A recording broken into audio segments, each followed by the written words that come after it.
Voyons à présent une autre juridiction créée par la Constitution, paragraphe 2, la Haute Cour.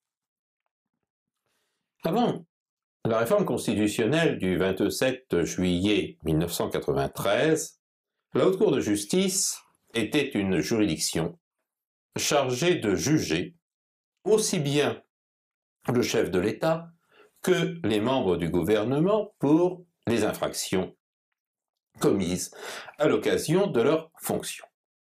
Pourquoi une telle juridiction? Bien, son existence se justifie par le fait que les infractions commises par les plus hauts personnages de l'État présentent toujours un caractère politique prononcé et un caractère qui est tel que seule une juridiction spécialisée, ayant elle-même un caractère politique, peut les juger. Un juge ordinaire serait mal placé pour juger une affaire d'une telle gravité et il risquerait d'être l'objet de pressions importantes, et cela aussi bien en faveur de l'accusé qu'à son encontre. Ceci explique que toutes les constitutions françaises aient reconnu la nécessité d'une procédure spécifique pour juger de telles infractions. Pourtant, il n'y a pas toujours eu création d'une juridiction pour cela. Ainsi, avant la Quatrième République, on appliquait le système anglo-saxon de l'impeachment, système dans lequel ce sont les assemblées parlementaires elles-mêmes qui se transforment en juges. La Chambre des députés décidait alors de la mise en accusation, et c'était la Chambre des pairs ou le Sénat, suivant les époques, qui se transformait en cour de justice. La Constitution de la Quatrième République a abandonné ce système de l'impeachment et a décidé la création d'une juridiction distincte des assemblées, la Haute Cour de justice. Cette solution a été ensuite reprise dans les articles 67 et 68 de la Constitution de la Ve République, complétée par une loi organique du 2 janvier 1959. Ces textes ont organisé le fonctionnement de la Haute Cour de justice, mais ils multipliaient les obstacles à la mise en œuvre de la responsabilité des plus hauts personnages de l'État, ce qui a eu pour conséquence une modification de la compétence de la Haute Cour de justice en 1993, puis son remplacement par la Haute Cour lors de la réforme constitutionnelle du 23 février 2007. La Haute Cour est constituée du Sénat et de l'Assemblée nationale réunie. Selon l'article 68 de la Constitution, il faut, pour que la Haute Cour se réunisse, que les 2/3 des sénateurs ou les 2/3 des députés le proposent. Cette proposition est alors transmise à l'autre Assemblée et il faut alors que les 2/3 des membres de cette Assemblée se prononcent également en ce sens. La Haute Cour n'est aujourd'hui compétente qu'à l'égard du seul président de la République, et uniquement dans le cas où celui-ci commettrait un manquement à ses devoirs, manifestement incompatible avec l'exercice de son mandat. Dans ce cas, la Haute Cour peut prononcer la destitution du président de la République.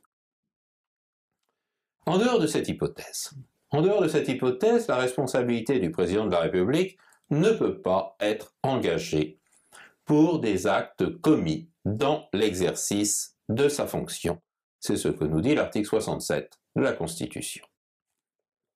En revanche, pour les actes commis en dehors de l'exercice de sa fonction, là, son irresponsabilité n'est que temporaire, puisque pendant l'exercice de sa fonction, il ne peut faire certes l'objet d'aucune poursuite, mais une procédure peut parfaitement être engagée contre lui ou reprise un mois après la cessation de ses fonctions.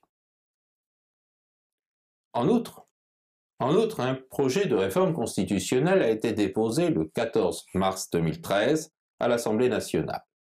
Et ce projet envisage de supprimer totalement l'immunité du président de la République en matière civile. Celui-ci pourrait donc être jugé par les juridictions de droit commun en matière civile, mais après autorisation de la commission des requêtes de la Cour de justice de la République, afin d'empêcher des actions qui seraient de nature à compromettre l'accomplissement de ses fonctions.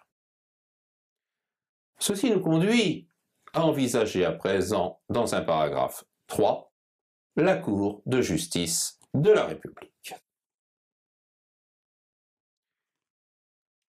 La loi constitutionnelle du 27 juillet 1993 a introduit dans la Constitution deux nouveaux articles, les articles 68-1 et 68-2, qui définissent respectivement la compétence et l'organisation de la Cour de justice de la République. S'agissant de la compétence, tout d'abord, la Cour de justice de la République reçoit exactement la compétence qui était celle de la Haute Cour de justice pour juger les membres du gouvernement. Elle a de ce fait une compétence exclusive pour connaître les crimes et les délits qu'ils auraient commis dans l'exercice de leurs fonctions. Aucune autre juridiction ne peut juger ces crimes et délits. Cependant, cette exclusivité, elle ne s'applique bien sûr que dans la mesure où l'infraction commise l'a été à l'occasion de l'exercice des fonctions de membres du gouvernement. En ce qui concerne les infractions qui auraient été commises en dehors des fonctions ministérielles, eh bien, elles relèvent des juridictions de droit commun, ainsi que le montrent par exemple les mises en examen de ministres auxquels on reproche d'avoir participé à des modes illégaux de financement de leurs partis politiques. L'innovation apportée par la réforme constitutionnelle réside surtout dans la composition et dans la saisine de la Cour de justice de la République. Le Parlement ne joue plus aucun rôle dans cette saisine. Il n'est donc pas à craindre ici que les amitiés politiques d'un ministre lui permettent d'échapper à une éventuelle mise en accusation. La Cour de justice de la République, à l'image d'une juridiction pénale ordinaire, peut être saisie soit à l'initiative de la victime de l'infraction, soit à l'initiative du ministère public qui est exercé ici par le procureur général de la Cour de cassation, assisté du premier avocat général et de deux avocats généraux. La victime, si elle veut saisir la Cour de justice de la République, la victime doit adresser sa plainte auprès de la commission des requêtes de la Cour de justice de la République. Cette commission des requêtes, elle est composée de 3 magistrats du siège de la Cour de cassation, l'un d'entre eux président cette commission. Elle est composée également de 2 conseillers d'État, et elle est composée aussi de 2 conseillers maîtres à la Cour des comptes. Tous sont élus pour une durée de 5 ans par les magistrats de leur juridiction respective. Cette commission des requêtes, elle joue un rôle de filtre afin d'éviter des poursuites qui seraient abusives. Et elle peut prendre 2 sortes de décisions qui ne sont susceptibles d'aucun recours. Elle peut tout d'abord estimer que la poursuite n'est pas justifiée. Dans ce cas, elle ordonne le classement de la procédure et celle-ci va s'arrêter là. Ou bien au contraire, elle peut estimer qu'il y a lieu de poursuivre et dans ce cas, elle transmet la plainte au procureur général près la Cour de cassation, lequel va alors saisir la commission d'instruction de la Cour de justice de la République. Cette commission d'instruction, elle est composée de 3 membres titulaires et de 3 membres suppléants, qui sont tous des conseillers à la Cour de cassation.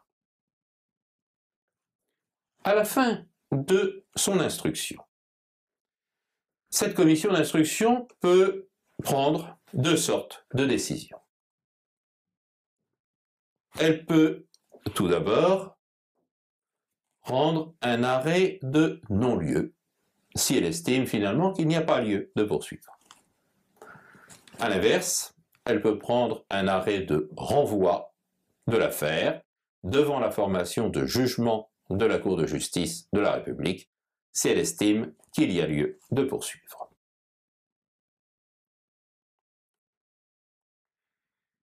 Cette formation de jugement de la Cour de justice de la République à présent, cette formation de jugement, elle comprend 15 juges titulaires et 15 juges suppléants.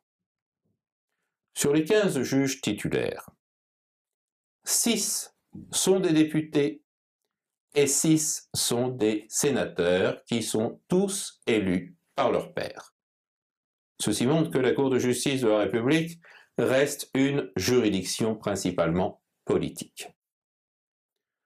Ce qui est nouveau ici, c'est que la composition de la formation de jugement n'est plus exclusivement politique. En effet, les 3 juges titulaires restants sont eux des conseillers à la Cour de cassation. Et c'est l'un d'eux qui doit présider cette formation de jugement.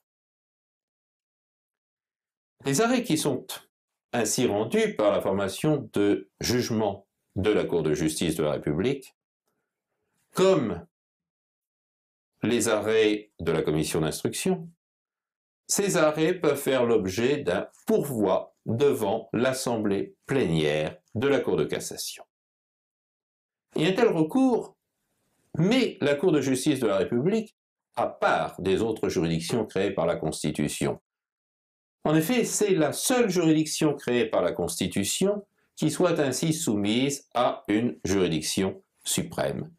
Et ceci a pour conséquence d'inclure la Cour de justice de la République au sein de l'ordre des juridictions judiciaires que nous étudierons prochainement dans un sous-titre 3, après avoir d'abord envisagé les juridictions de l'ordre administratif dans un sous-titre 2. Au préalable, il faut toutefois noter que le projet de réforme constitutionnelle qui a été déposé le 14 mars 2013 à l'Assemblée nationale et que nous avons évoqué précédemment, ce projet prévoit également de supprimer la Cour de justice de la République, dont seule subsisterait la formation des requêtes. Et si ce projet était adopté, cela impliquerait que les ministres seraient désormais jugés par les juridictions de droit commun, après autorisation de la commission des requêtes de la Cour de justice de la République.